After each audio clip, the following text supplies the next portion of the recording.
Why are gas prices still high after Trump's big oil deal? Stick around and I will tell you. Trump announced a 140 million barrel Iran oil waiver, but if this was supposed to help the economy, why are gas prices still high? And why are mortgage rates still climbing? Because in my opinion, this move looks bigger as a headline than it does as relief. This is not just an Iran story, it is a gas prices story. It is a Trump economy story. It is a grocery bill story, a flight price story. And if you are trying to buy a house, it is a mortgage payment story. That is why this matters. Not because the headline was dramatic, because your wallet is where this lands. This is why this channel exists. I break down how money, markets, and mortgage decisions actually work so you stop guessing. Remember, this is educational only, not legal or financial advice. Talk to a licensed professional for personalized help. In the next few minutes, I am going to show you what the waiver really was, why I think the headline is bigger than the relief, and what this actually means for common person finances. Let's get one thing straight. The waiver was real. On March 20th, 2026, Treasury's Office of Foreign Assets Control issued General License U. It authorized the sale, delivery, and offloading of Iranian-origin crude and petroleum products that were already loaded on vessels as of March 20th, and it runs through April 19th. Treasury also described it as a narrowly tailored, short-term authorization that could bring approximately 140 million barrels to market. So no, this was not fake. It was a real policy move. The real fight is over what it actually changes. Here is my opinion. This sounds bigger than it probably is, because a waiver on paper is not the same thing as actual relief at the pump. Even analysts quoted by major outlets said the waiver may not materially boost Iran's exports if buyers still cannot solve the banking and payment problem. And reports also showed the oil stored at sea is already running down.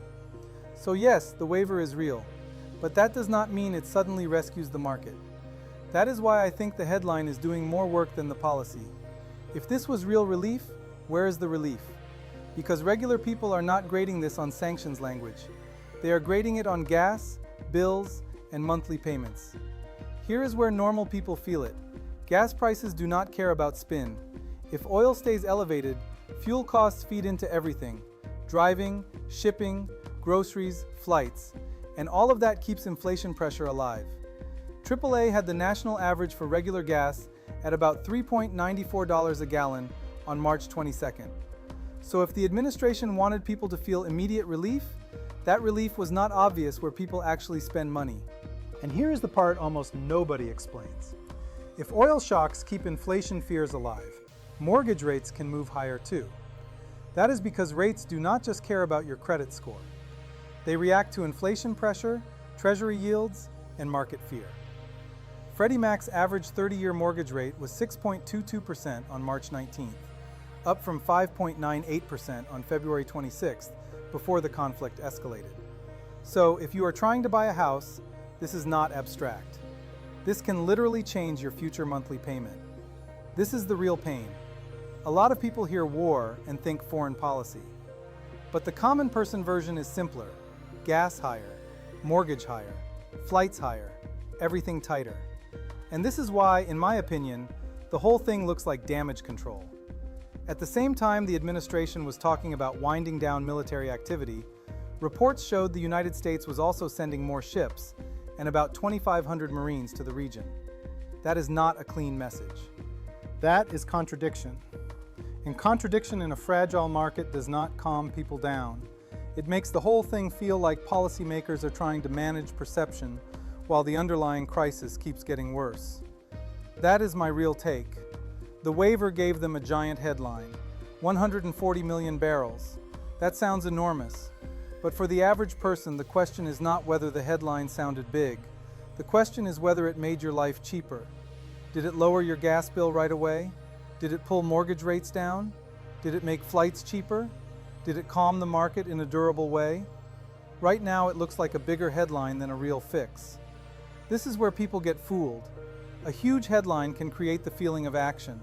That does not mean it created actual relief. So here is my opinion, clean and simple. Trump's Iran oil waiver was real. But the real-world financial relief looks limited, temporary, and much smaller than the spin around it. And if you are a normal person trying to make rent, fill your tank, book a flight, or qualify for a mortgage, that is the only version of the story that matters. Not the press release, not the headline, the actual cost to your life. Comment one word, panic or strategy. Because that is the real debate here. Was this genuine damage control or just headline management while regular people kept paying more?